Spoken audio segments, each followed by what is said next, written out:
Representantes de los empresarios y el gobierno mantienen una reunión en Carondelet para encontrar salidas al apagón industrial. El empresariado asegura que hay pérdidas de 12 millones de dólares por hora y exigen al gobierno suspenderlos de inmediato. El drama que enfrentan los empresarios con los apagones se refleja en el parque industrial de Ambato, donde las fábricas llevan 3 días paradas y solo el 5% puede generar su propia electricidad. El ministro de Salud, en diálogo con Ecuavisa, aseguró que parte de los equipos hospitalarios que estaban fuera de servicio ya están funcionando y que el resto será arreglado hasta fin de año. Las afecciones del corazón, con 13.318 casos el año pasado, son la principal causa de muerte en los ecuatorianos. Se suman los accidentes cerebrovasculares y la diabetes, según el INEC. El expresidente del Consejo de la Judicatura, Wilman Terán, el exasambleísta Ronnie Aliaga y el administrador de los bienes del narco norero, Javier Jordán, irán a juicio por el caso Metástasis. Con festival de música, sonido de sirenas y vigilias, Israel conmemora el primer año del ataque de Hamas cuando murieron 1.200 personas.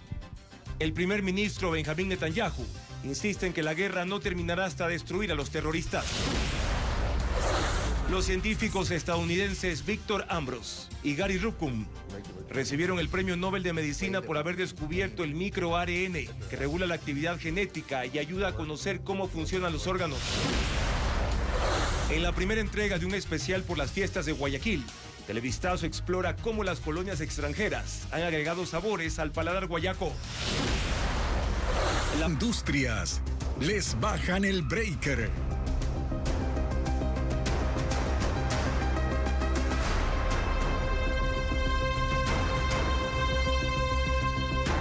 Los representantes del Comité Empresarial Ecuatoriano se reunieron con ministros y otras autoridades del gobierno para tratar las medidas impuestas y plantear posibles soluciones para mitigar el impacto de la crisis eléctrica en el sector industrial nacional. Ariana Bermeo cubre la cita en el Palacio de Carondelet. Ariana, cuéntanos si hay algún resultado tras este diálogo. ¿Qué tal, Juan Carlos? Amigos, muy buenas noches. 19 horas con 3 minutos y hace 5 minutos exactamente concluyó la reunión entre el comité empresarial y entre miembros del gobierno, entre los que estuvieron el ministro de Energía, la ministra de Ambiente y la ministra de Producción. Pues el resultado o la conclusión de esta reunión es que el gobierno se ha comprometido a revisar la medida de suspender por 10 horas consecutivas durante 15 días en el sector industrial la luz. Esa es la información que tenemos hasta el momento. El comité empresarial conjuntamente con el gobierno mantendrán reuniones durante los próximos días, pero por lo pronto no hay marcha atrás con esta decisión que tiene tan preocupado al sector industrial. Nosotros en la mañana ya cubrimos un primer encuentro, un primer pronunciamiento por parte del comité empresarial acerca de las posibles competencias y reacciones también acerca de lo que sucede con estos cortes en el sector industrial, y les presentamos el informe a continuación. 32 representantes del sector empresarial llegaron a Quito desde Guayaquil, Cuenca y Ambato por la crítica situación que enfrenta el sector por los apagones. Más aún cuando desde este sábado se ejecuta un racionamiento de 10 horas diarias en los parques industriales de Azuay y Tungurahua. En un pronunciamiento conjunto, el comité empresarial instó al gobierno a pasar de la imposición a la coordinación y tienen 3 pedidos. El más inmediato, suspender el apagón industrial. Luego, conformar un comité de crisis permanente con representantes del gobierno y de los empresarios para realizar un análisis exhaustivo sobre el déficit de energía, el aporte del sector privado y el impacto económico y en el empleo. El comité empresarial también pidió que se realice la planificación de los cortes de luz de al menos 3 meses y que se plantee un cronograma hasta diciembre. En este momento no es posible tener una confusión como lo que se da cada día que se anuncian cortes, con información errónea, con una comunicación totalmente descoordinada desde todas las instancias del gobierno, y esto tenemos que buscar que sea de la forma más eficiente posible, porque está en juego la producción, las exportaciones, las divisas, los empleos, los bienes de primera necesidad que el Ecuador necesita en el día a día para su desarrollo. El sector industrial consume el 25% de electricidad del país, pero la afectación con los cortes es al 100% de la producción, según el presidente de la Cámara de Comercio de Guayaquil, Miguel Ángel González. Las plazas laborales en riesgo aún no han sido cuantificadas, pero el sector privado emplea a 9 de cada 10 personas que tienen trabajo formal. Las actividades productivas están concatenadas. Cuando se afecta a un sector, se golpea a los demás sectores. El comercio y la industria trabajan de la mano. Y afectar a la industria es afectar también al comercio y afectar el consumo y por tanto afectar también al empleo. El sector empresarial informó que las industrias pequeñas pueden adaptarse a los apagones en los horarios establecidos para zonas residenciales. Las industrias medianas enfrentar apagones programados que permitan desarrollar una jornada laboral de 8 horas. Y el sector industrial grande puede reducir la potencia de consumo, pero no apagarse al 100% por la maquinaria que utilizan.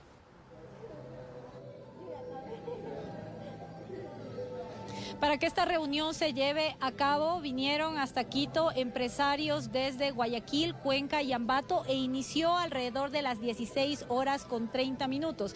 Es decir, les tomó al gobierno nacional y también al comité empresarial pues casi 3 horas.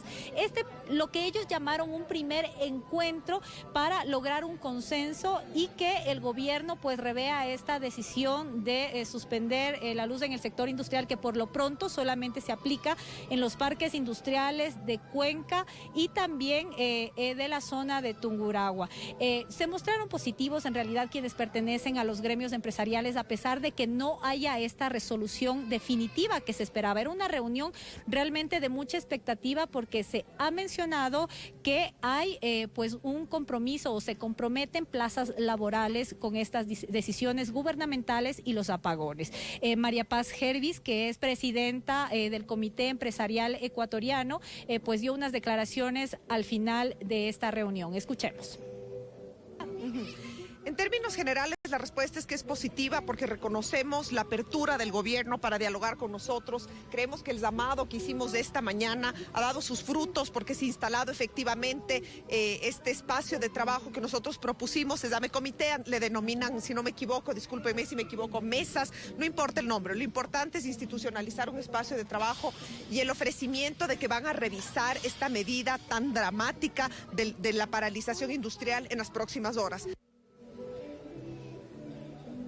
Si bien no ha habido una resolución sobre esta solicitud o sobre estos 3 puntos que solicitó el Comité Empresarial Ecuatoriano, sí hay este compromiso de las reuniones próximas entre empresarios y el gobierno. Aún no hay fecha para la próxima reunión, pero será durante esta semana y la próxima es lo que conocemos por el momento. Es la información para Televistazo. Los cortes de energía al sector industrial representan un ahorro de 1.322 megavatios. Eso equivale al 75% de la producción de 3 hidroeléctricas de Azuay, por ejemplo. Diego Cuenca describe los efectos de esta medida en el Sistema Nacional de Electricidad. Son 38.603 industrias las que desde el sábado están bajo la amenaza de sufrir apagones de 10 horas, entre las 8 de la mañana y las 6 de la tarde. En Pichincha hay 12.881 fábricas. Tungurahua tiene 5.242, Azuay 4.491, Cotopaxi 3.377, Guayas 3.007, Imbabura 1.612 y El Oro 1.368. El resto de provincias tienen menos de 1.000 industrias perjudicadas. Según el Ministerio de Energía, el sector industrial representa el 26,12% del consumo nacional de electricidad. Eso significa que cuando dejan de producir a causa de los apagones, el país ahorra 1.322 megavatios, que representan el 75% de la generación del complejo hidroeléctrico Paute, que está integrado por las centrales Mazar, Molino y Sopladora. Precisamente son esos embalses los que se busca preservar con esta medida, que durará 15 días. ¿Pero es posible hacer cortes de energía focalizados en las industrias? Aunque algunas de ellas están agrupadas en parques industriales, hay otras que están alrededor de viviendas o de sectores comerciales, que no tienen ninguna relación con esa actividad. Hasta ahora, ninguna autoridad de gobierno ha explicado exactamente cómo se aplicarán los racionamientos. Televistazo consultó a técnicos de empresas distribuidoras de electricidad como Enel, quienes explicaron que un corte focalizado es posible, porque las industrias están conectadas a una red de distribución eléctrica independiente, a las líneas de transmisión que alimentan al sector residencial. Es decir, que al menos en la teoría, los usuarios que viven cerca de esas fábricas no deberían resultar afectados. El parque industrial de Ambato es uno de los más importantes del país y lleva ya 3 días parado por los cortes de energía eléctrica. 110 empresas han suspendido la producción que mensualmente factura $400 millones en Tungurahua. Paul Romero con más detalles de estos efectos negativos. El apagón industrial paró la producción de 110 empresas instaladas en el Parque Industrial Ambato, a 5 kilómetros de la ciudad, uno de los más importantes del país, y desde el sábado están totalmente desconectadas del Sistema Nacional Interconectado. Los efectos son devastadores en Tungurahua tras estos 3 días de racionamiento al sector industrial ordenado por el Operador Nacional de Electricidad SENACE durante 8 horas diarias. Están paradas empresas que fabrican carrocerías, autopartes, electrodomésticos, calzado, textiles, plásticos, curtiembres, alimentos procesados, químicos, entre otras de la cadena industrial asentadas en las 82 hectáreas del parque. ¿Por qué existen los parques industriales?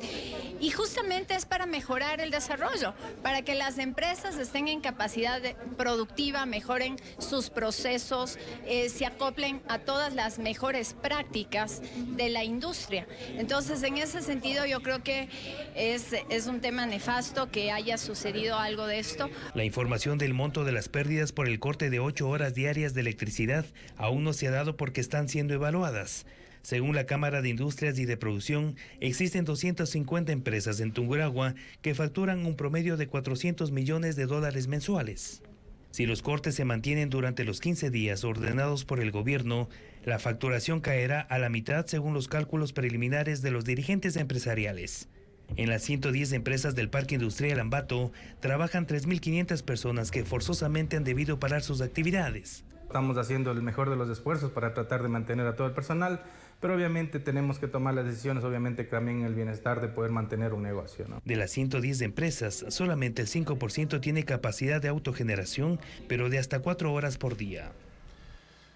Y la sola posibilidad de un corte de 10 horas aterra negocios pequeños que están ubicados en sectores industriales, pero que no tienen las facilidades económicas de las grandes fábricas. Un equipo de Televistazo recogió los testimonios de la propietaria de una lavadora de carros y también del dueño de un pequeño taller, quienes viven en la incertidumbre. Hasta ahora nadie responde sus inquietudes. Hago lonas para carro, tráiler, cobertores, cuero, a eso me dedico yo. Y no podemos terminar los trabajos porque la energía es lo primordial que nosotros ocupamos al día a día. Escuché que iban a hacer para los industrias 10 horas diarias y eso vine yo aquí a abrir mi negocio, pensaba porque esto es zona industrial y pensé que me iba a afectar, pero gracias a Dios no se ha ido la luz. Pensaba ya hoy día no atender, porque no hago nada así abierto. Y no podemos terminar los trabajos. Quieren su trabajo ya, entonces ya se va nomás el cliente. No tengo cómo, el cliente se me va, no tengo cómo pagar, entonces tengo que despedir a mi ayudante, porque no me alcanza.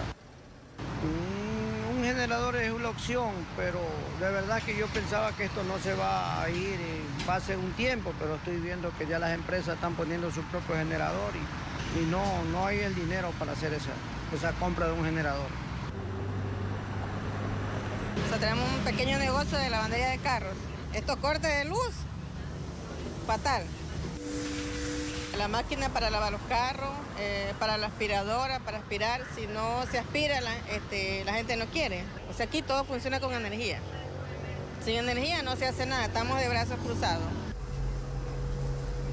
Con esfuerzo pues lo compramos, pero eso tampoco no nos dura, que nos durará un par de horas, no nos dura más. No dura 10 horas. No se puede. Tuve que sacar a uno porque no hay trabajo, no hay cómo pagarle a los chicos, entonces tuvimos que sacar a uno ya. Tendría que sacar a otros, más imagínense, quedarse con uno y tienen familia, se quedan sin trabajo. Dios mío. No podemos trabajar, pues. ¿Qué vamos a hacer sin trabajo?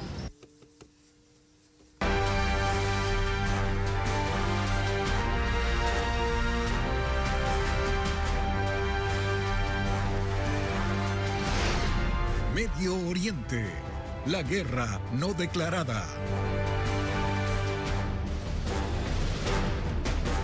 Al amanecer del sábado 7 de octubre de 2023, milicianos de las brigadas Al-Qassam, brazo armado del movimiento palestino Hamas, lanzaron un ataque masivo por aire, mar y tierra contra Israel desde la Franja de Gaza.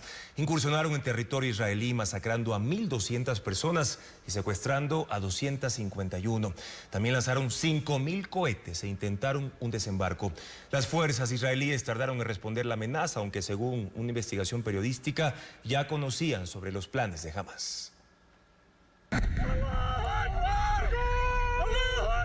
Israel aún estaba en los días festivos por el Año Nuevo Judío, cuando desde su frontera con la Franja de Gaza surgió un ataque sorpresa.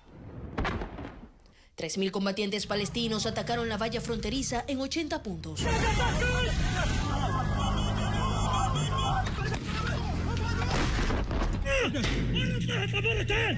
Asaltaron puestos de observación del ejército y avanzaron por el territorio israelí. Uno de los primeros blancos fue un festival de música electrónica, donde miles de personas habían pasado la noche.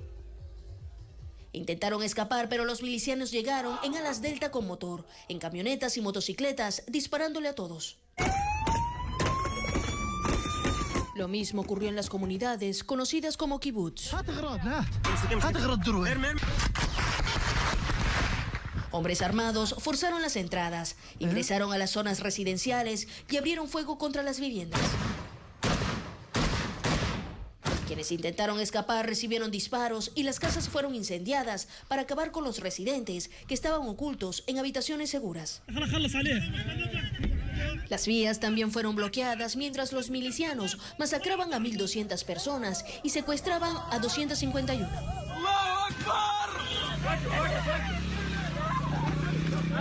Las fuerzas de defensa israelíes se demoraron en responder el ataque terrestre. El centro de mando estaba enfocado en repeler los 5.000 cohetes que lanzaban desde Gaza como cortina de humo. Y en el agua libraban otra batalla contra grupos que intentaban un desembarco. Pero realmente el país con una de las mejores defensas militares del mundo fue tomado por sorpresa por el enemigo. Una investigación periodística de BBC y medios israelíes sugiere que subestimaron la amenaza. Videos y documentos aseguran que Israel estaba al tanto de lo que podría ocurrir, pero no los creyeron capaces de ejecutar la incursión. Hamas inició los entrenamientos para este ataque en 2020, cuando convocó a otros grupos palestinos en Gaza, entre ellos la Yihad Islámica, para crear un bloque con un objetivo común: atacar a Israel. Organizaron ejercicios militares anuales, practicando bombardeos, asalto a posiciones enemigas y a barrios, captura de soldados y civiles. Todo mientras eran vigilados por Israel. Un campo de entrenamiento estaba a solo 1,5 kilómetros de una torre de observación. El informe periodístico reveló que el último simulacro fue solo 24 días antes del ataque del 7 de octubre. Soldados israelíes reportaron actividad inusual de drones en Gaza, pero las advertencias fueron ignoradas.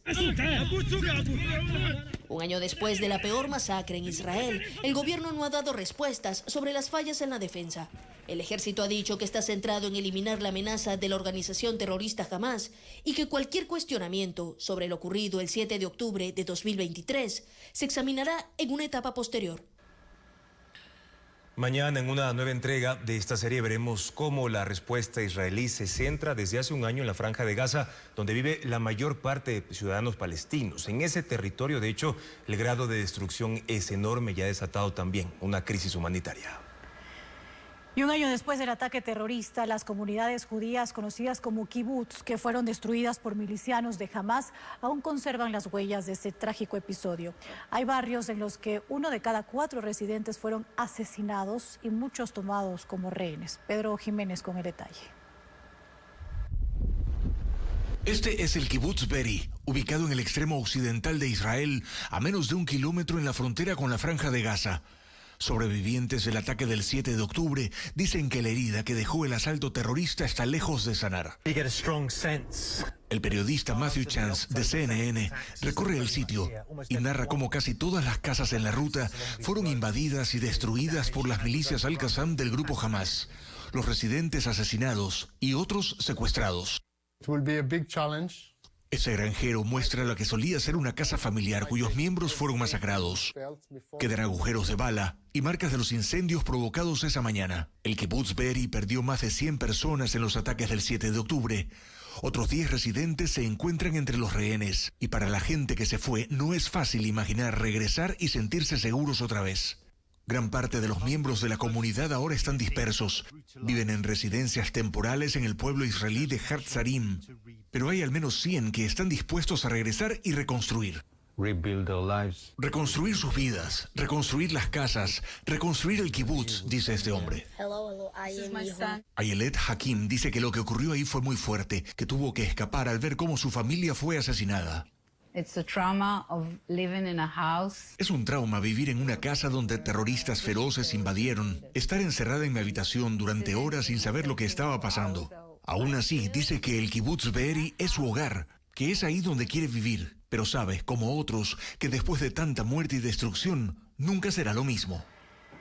Y con varios homenajes a las víctimas, Israel conmemora el primer año del ataque terrorista de Hamas. Familiares de las 101 personas que siguen secuestradas piden nuevas negociaciones para su liberación, mientras que el primer ministro Benjamín Netanyahu insiste en que la guerra no terminará hasta destruir a Hamas.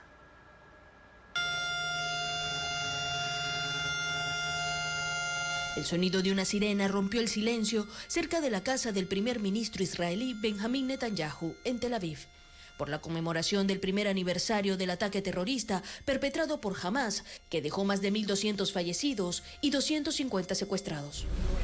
Se cree que al menos 100 continúan en cautiverio y decenas de sus familiares se concentraron para pedir negociaciones que permitan su liberación. Mientras tanto, en la localidad de Reim, decenas de personas acudieron al lugar donde se celebró el Festival de Nova hace un año, y 400 jóvenes fueron masacrados por milicianos palestinos. Los actos comenzaron a las 6:30 de la mañana, la misma hora del ataque. El presidente de Israel, Isaac Herzog, los acompañó. Dijo que lo ocurrido deja una profunda cicatriz en la humanidad. Es un día que debe ser recordado en la infamia, cuando miles de crueles terroristas irrumpieron en nuestros hogares, dañaron nuestras familias, quemaron, descuartizaron, violaron y secuestraron a nuestros ciudadanos, y con ellos a personas de 36 nacionalidades. Por su parte, el primer ministro Benjamín Netanyahu participó en una sesión especial de su gabinete. Dijo una vez más que su lucha no terminará hasta destruir a Hamas. Pondremos fin a la guerra cuando alcancemos todos los objetivos que nos hemos marcado. Hacer el derrumbe del malvado régimen de Hamas, devolver a nuestros rehenes a casa, frustrar cualquier amenaza futura de Gaza a Israel y devolver a nuestros residentes del sur y del norte a sus hogares sanos y salvos, dijo. Israel está de luto. Durante todo el día se realizarán actos conmemorativos por el primer aniversario del ataque, el más mortífero en la historia de su país. En la Corte Nacional se anunció la resolución del caso Metástasis. El juez Manuel Cabrera decidió dictar llamado a juicio para Wilman Terán, Ronnie Aliaga, Javier Jordán y otros 27 procesados. Dictó sobreseimiento para 7 acusados y ordenó que se levanten todas las medidas en su contra. Jacqueline Rodas con los detalles de la decisión. El juez Manuel Cabrera decidió llamar a juicio a 30 procesados del caso Metástasis y dictar sobreseimiento a 7. Entre los acusados que deberán enfrentar el Tribunal de Juzgamiento y una posible condena está el expresidente del Consejo de la Judicatura, Wilman Terán. Según el juez, la Fiscalía presentó elementos suficientes para presumir que desde la Corte Nacional, Terán favoreció a Leandro Norero y colaboró con la red criminal del narcotraficante. Javier Jordán y el exasambleísta del correísmo Ronnie Aliaga también irán a juicio por delincuencia organizada. Su defensa no logró desvirtuar las alegaciones sobre su operación política para frenar a Fernando Villavicencio y la operación económica de los bienes de Norero. En este grupo de procesados están abogados, policías y fiscales, Cristian Romero, abogado del narcotraficante, el exdirector del SNAI Pablo Ramírez, la excomisionada de pacificación penitenciaria Claudia Garzón y Javier Novillo alias Novita, operador del narcotraficante. Del otro lado, el juez Cabrera consideró que la acusación fiscal no fue suficiente en el caso de la excomisionada de pacificación penitenciaria Alejandra Delgado, la exfiscal Yanina Villagómez, los exjueces José Luis Segovia, Santiago Zumba y Glenda Ortega, Rommel Tamayo y Elio Arboleda. Ordenó que se levanten las medidas dictadas en contra de los 7 y que sean liberados los que tienen prisión preventiva. Ahora el caso Metástasis se remite a la presidencia de la Corte Nacional para el sorteo del tribunal que los juzgará, pero el proceso se suspende para los prófugos hasta que sean detenidos o se entreguen voluntariamente. En vísperas de la elección del nuevo primer vicepresidente de la Asamblea Nacional prevista para este martes, una nueva bancada legislativa se está conformando en el Pleno. 15 asambleístas independientes la conformarían. La mayoría son exintegrantes de los bloques de Acción Democrática Nacional y también de Construye. Buscan tener una mayor participación en el Parlamento, como lo explica Luisa María Heredia.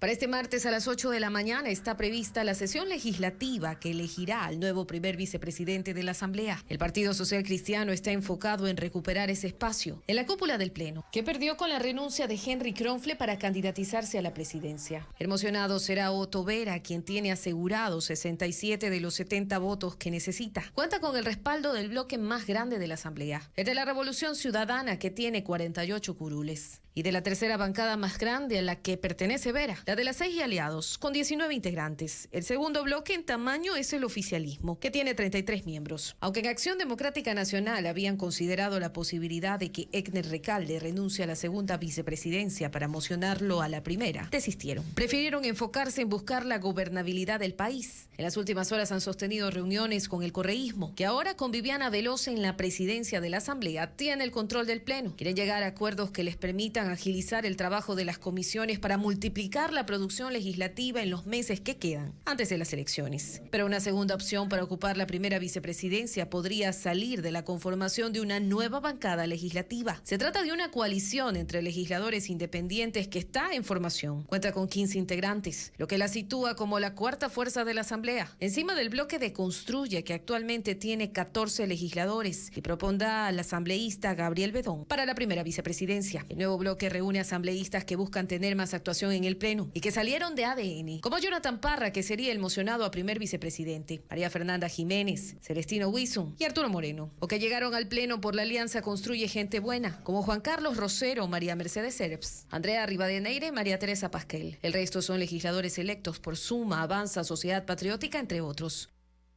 La Corte Constitucional analizó un caso de jueces de Guayas que tardaron 6 años en resolver la apelación de un divorcio. Cuando salió la demorada sentencia, los involucrados ya estaban casados en segundas nupcias y se enfrentaron a un doble matrimonio. Jacqueline Rodas con más detalles de este caso. La Corte Constitucional, en sentencia, llamó la atención a los jueces de la Corte Provincial de Guayas que demoraron 6 años en resolver una causa de nulidad de divorcio, afectando la vida de Carlos García, el demandante. García se divorció en 2011 por abandono. Su exesposa apeló en 2013, pero ese recurso no se resolvió. El tiempo pasó. Ambos se volvieron a casar y formaron nuevas familias. Sorpresivamente, 6 años después, jueces de Guayas aceptaron la apelación, anularon el divorcio y de repente volvieron a estar casados. Legalmente tenían 2 matrimonios vigentes. Carlos García acudió a la Corte Constitucional. Explicó que esta negligencia le causó daño, al punto que perdió a su segunda esposa. Esto fue una sorpresa. Se supone que estábamos en un vínculo con mi nueva esposa, ¿no? Misma que sí, efectivamente, se puso muy insegura con esta situación. De hecho, tuvimos problemas y actualmente ya prácticamente estamos separados y divorciados. Me parece un poco obsoleto no tomar en cuenta los estatus antes de una decisión, ¿no? En este caso que me afectó terriblemente, ¿no? Yo, en mi caso, hasta ya perdí a mi familia prácticamente por esta situación. La Corte Constitucional aceptó la acción extraordinaria de protección presentada por García. Declaró que el Tribunal de Guayas afectó su vida al violar su derecho a obtener una respuesta en un plazo razonable y ordenó al Consejo de la Judicatura que abra una investigación disciplinaria a los jueces involucrados, que ahora se exponen a la destitución de sus cargos. La Asamblea Nacional tratará 2 proyectos de ley en 30 días para enfrentar la crisis eléctrica. El Consejo de Administración Legislativa unificó la ley económica urgente del presidente Noboa con un proyecto que dejó ya el expresidente de la Asamblea, Henry Kronfle, días antes de dejar su cargo. Patricio Díaz informa los detalles de la propuesta que se añadió al trámite. El proyecto del presidente Noboa para enfrentar la crisis eléctrica no será tratado solo en los próximos 30 días. El CAL decidió unificarlo con otra propuesta presentada por el expresidente de la Asamblea, Henry Kronfle, poco antes de renunciar a su curul. La propuesta de Kronfle tiene 22 artículos, que se suman a los 8 del presidente Noboa. Coinciden en que el sector privado podrá, bajo su riesgo y con solo una autorización, desarrollar proyectos de generación eléctrica menores a 100 megavatios. Antes, el límite era 10. Proponen también que el sector privado puede invertir en proyectos sobre 100 megavatios, pero requerirán de una concesión y un proceso de selección. El texto del legislativo se incluye artículos que buscan agilitar las autorizaciones del Ministerio de Energía para los proyectos. Pone plazos para cada paso, simplifica procesos, especialmente en el caso de proyectos de energía renovables, como solar, eólica, geotérmica, entre otras. Y para quienes quieran invertir en esas opciones, propone incentivos, como exoneraciones al impuesto a la renta, exención o reducción de aranceles para importación de maquinaria, tasas preferenciales para crédito y hasta la creación de fondos para el desarrollo de infraestructura eléctrica. Las autoridades legislativas enviaron los proyectos a la Comisión de Desarrollo Económico, presidida por Valentina Centeno, jefa de bloque oficialista, y que cuenta ahí con aliados que le pueden permitir alcanzar una mayoría. Esta mesa deberá convocar en las próximas horas a sesión, pues tiene 10 días para presentar el informe para primer debate. La Academia Sueca anunció a los ganadores del Premio Nobel de Medicina 2024. Los científicos estadounidenses Victor Ambros y Gary Ruvkun comparten el galardón por el descubrimiento del microARN, un principio que regula la actividad genética y ayuda a conocer el funcionamiento de los órganos. El anuncio lo hizo esta mañana el secretario del Comité de los Premios Nobel, Thomas Perlman. Victor Ambros y Gary Ruvkun fueron escogidos por la Asamblea del Nobel del prestigioso Instituto Médico Karolinska en Estocolmo. Los científicos trabajaron en el descubrimiento del microARN, un principio que regula la actividad genética y ayuda a conocer el funcionamiento de los órganos. Todo a partir de una investigación sobre la composición genética de un gusano microscópico de apenas 1 milímetro de longitud, que contiene una variedad de células especializadas, incluidas musculares y cerebrales. A partir de ahí pudieron estudiar cómo crecen y maduran los tejidos. Uno de los galardonados, Gary Ruvkun, biólogo molecular, indica que han descubierto todos estos ejes reguladores, algunos mutantes en diversas enfermedades. Mientras que Victor Ambros, profesor de genética, dice que si los científicos pueden comprender mejor cómo funcionan las células y cómo manipularlas, algún día esto podría conducir a tratamientos poderosos para enfermedades como el cáncer. Ambros hizo el trabajo desde la Universidad de Harvard y Ruvkun desde el Hospital General de Massachusetts.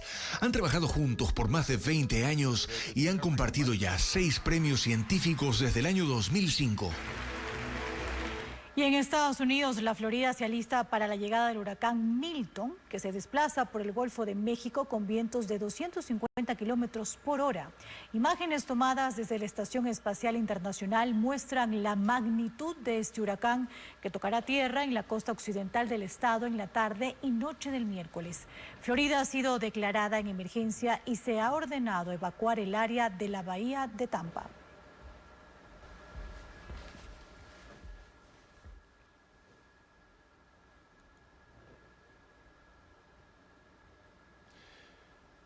Y en Ecuador, ¿cuál será el estado del tiempo para este martes? En la región costa se espera una temperatura máxima de 32 grados centígrados y una mínima de 19 grados, con una radiación ultravioleta entre 5 y 7, es decir, entre moderado y alto. ¿Qué pasa en la región interandina, en la región sierra? Ahí el INAMI pronostica una temperatura de 20 grados y una mínima de 6 grados, con un índice de rayos UV hasta nivel 7, que significa alto. Ahora, hasta este jueves 10 de octubre se prevén lluvias de variable intensidad, con tormentas eléctricas y también ráfagas de viento en la Amazonía, en la sierra y en el norte de la costa. Carla Delgado conversó con el ministro del ramo, Antonio Naranjo, quien explica cuántos de estos aparatos están operativos y cuántos estarán listos hasta finales de año. La tarea está en curso, pero no concluida. A pesar de que este 24 de septiembre terminaron los 90 días que dispuso el presidente Daniel Noboa para que los hospitales de la red pública de salud estén operativos. Televistazo había evidenciado en una serie que en la red de hospitales públicos habían tomógrafos, resonadores y ecógrafos dañados. Hoy, el ministro de Salud, Antonio Naranjo, dijo que de los 17 tomógrafos que estaban fuera de servicio en las casas de salud, lograron reemplazar 11. Los otros 6 llegarán a los hospitales hasta fin de año. Uno de ellos irá al Hospital Pablo Arturo Suárez de Quito. Desgraciadamente, como es el caso aquí en Pablo Arturo Suárez, es un equipo que tenía 12 años, ya los softwares están antiguos, ya no es fácil hacer la reparación, entonces se ha adquirido 8 nuevos tomógrafos. La situación más crítica se vivía en Guayaquil, donde 6 de los 7 tomógrafos estaban fuera de servicio. Ahora, según el ministro, están funcionando. Otros equipos con problemas eran los resonadores magnéticos. En Quito, solo el Hospital Eugenio Espejo contaba con este equipo de diagnóstico, que no funcionaba desde febrero de 2023. Este resonador ya fue reemplazado. Sin embargo, Televistazo conoció que solo funciona al 50% por falta de personal. El sistema de salud tiene que ser sometido todavía a variaciones, ¿no? Una de ellas, como usted ha mencionado, es una distribución lógica del personal humano, es decir, necesitamos reforzar donde hay que reforzar. No es el único caso el de imagen, hay en otras especialidades en donde también se necesita ir revisando, se necesita revisar los procesos de atención para que se vuelvan más ágiles. 2 resonadores más irán al Hospital Universitario de Guayaquil para operativizar el departamento de imagen y evitar derivaciones que son más costosas. Los mamógrafos también tenían reportes de daños. En los hospitales del ministerio, el 30% estaban fuera de servicio, entre ellos el mamógrafo del Hospital Vicente Corral Moscoso de Cuenca y el José María Velasco Ibarra en el Tena. Sí, de los cuales ya hemos ido pues rehabilitando y... ¿Cuántos cree que están ahora ya? Yo diría que debe estar el 70% de los que estaban dañados, es decir, debemos de estar ya con sobre el 80% de capacidad y estamos asimismo con la posibilidad de traer 2 mamógrafos más a la red. La tarea que ahora tiene el ministerio será resolver los turnos represados para estudios que no se pudieron hacer por falta de equipos. ¿Cómo lo resolverán? Hay 2 opciones, ¿no? La primera, que es ir agilitando lo que estaba previsto, hacerlo nuevos turnos, ampliar el tiempo de atención, y por otro lado todavía pues tendremos que seguir hasta que no se normalice completamente recurriendo a la red complementaria. Lo que no puede pasar es que los pacientes no reciban la atención. 22 millones de dólares invirtió el Ministerio de Salud para la implementación de equipos que seguirán llegando a los hospitales en el transcurso de este año. Las enfermedades del corazón son la causa por la que la mayoría de ecuatorianos muere. También están los accidentes cerebrovasculares y la diabetes. Aunque las muertes no han alcanzado los niveles que tuvieron durante la pandemia por COVID-19, preocupa que cada vez más pacientes jóvenes las desarrollen. El informe con Bessie Granja. Cada año 18 millones de personas en el mundo mueren por enfermedades del corazón. Y en Ecuador es la causa por la que fallece la mayoría de habitantes. Así lo detalla un informe del Instituto Nacional de Estadística y Censos INEC de 2023. Año en el cual 13.318 personas murieron por este mal. La tercera causa de muerte fue la enfermedad cerebrovascular con 4.632 defunciones. Y cuarta, la diabetes, con 4.460. Dentro de los factores de riesgos cardiovasculares, a la cabeza está el tabaquismo, el sedentarismo, la mala alimentación, la carga genética que nosotros ya tenemos, disminuir el consumo de alcohol, que si bien lo dicen disminuir, pero si lo podemos evitar, mucho mejor. Las afecciones del corazón matan más a los hombres que a las mujeres en Ecuador. Estas enfermedades siempre han predominado en la estadística. Solo en 2021 el COVID-19 las destronó. La diabetes, en cambio, es el segundo peor enemigo de las mujeres ecuatorianas. En los últimos 6 años, los reportes del INEC la ubican como la segunda causante de las muertes en la población femenina. Las causas es que las personas no tienen el acceso, ¿cierto?, a llevar una nutrición adecuada, porque esa nutrición adecuada en el sujeto va a hacer que tenga un gasto mayor. Porque uno le dice, bueno, tienes que consumir un poco más de proteína, un poco más de vegetales y menos carbohidratos. Pero ¿qué es lo más económico? Más económico va a ser un carbohidrato, arroz, papa. Pero no todo es malo, porque existe una reducción en las defunciones. En 2021 hubo 2.931 fallecidas por diabetes. En 2022 se redujo a 2.721 y en 2023 el número llegó a 2.380. Patrones que pueden revertirse con pequeños cambios, como dejar el tabaco, tener al menos 30 minutos de actividad diaria y guardar la buena alimentación. El Pleno de la Asamblea Nacional decidirá si el juicio político contra la ministra del Interior continúa y si lo aprueba, incluso si se la destituye o no. Las bancadas no quieren adelantar sus posiciones, pero sí responsabilizan al gobierno por la inseguridad que enfrenta el país. Patricio Díaz informa que esta noche se reúne la Comisión de Fiscalización para aprobar su informe. El juicio político a la ministra del Interior, Mónica Palencia, está en su etapa final.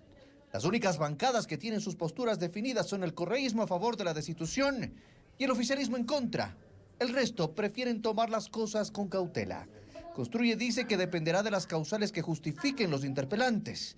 Si es por la detención de Jorge Glass en la Embajada de México, ellos no apoyarán la censura. Pero si es sobre la inseguridad, ahí sí encuentran argumentos. Para nosotros existe una responsabilidad muy clara en la inseguridad, en la situación de inseguridad que vive el país, con el gobierno nacional.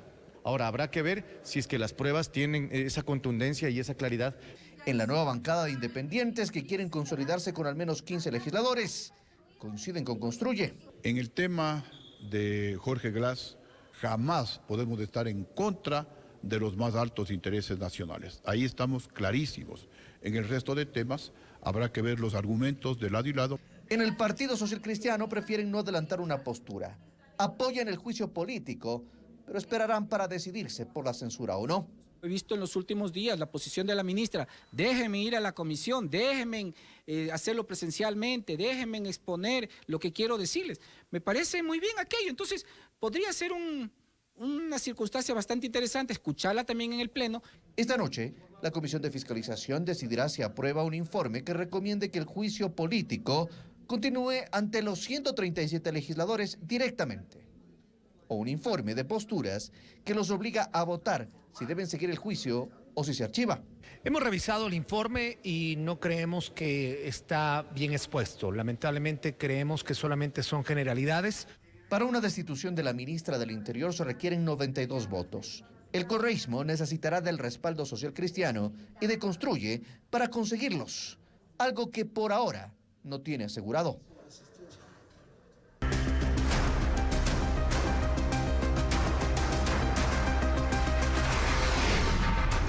Industrias. Les bajan el breaker. Como una medida inaplicable, calificaron los industriales los cortes de luz de su sector durante 10 horas. Advierten sobre los impactos a la economía nacional y el empleo. Incluso hablan de escasez de alimentos. Diego Puente tiene las reacciones de los representantes de ese gremio.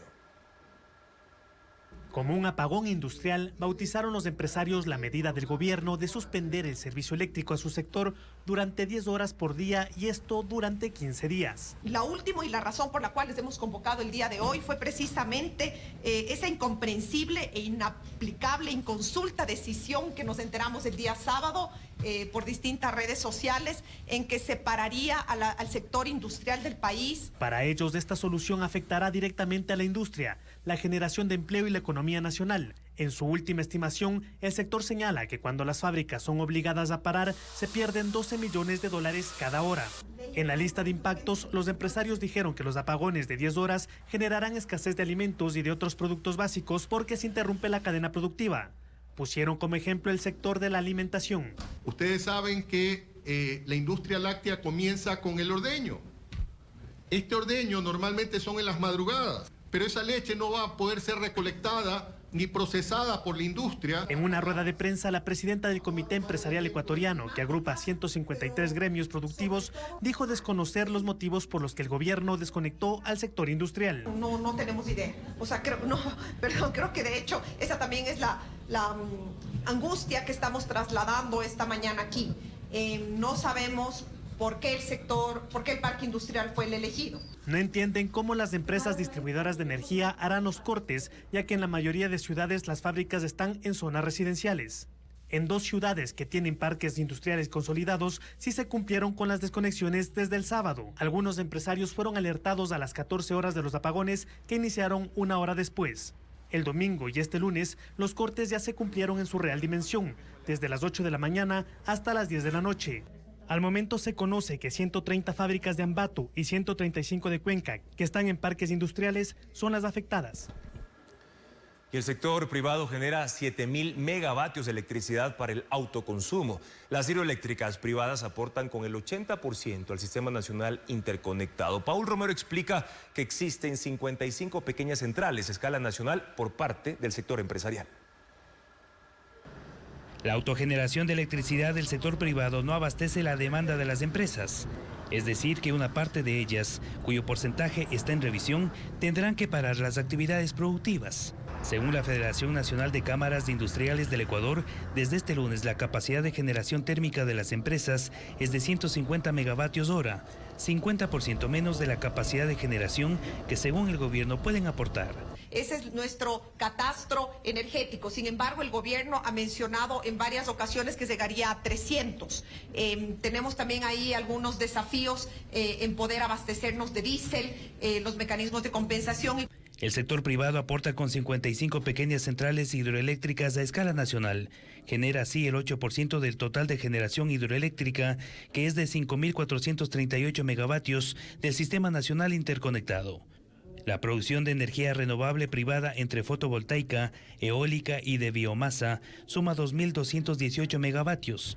En este campo el sector privado genera el 3%.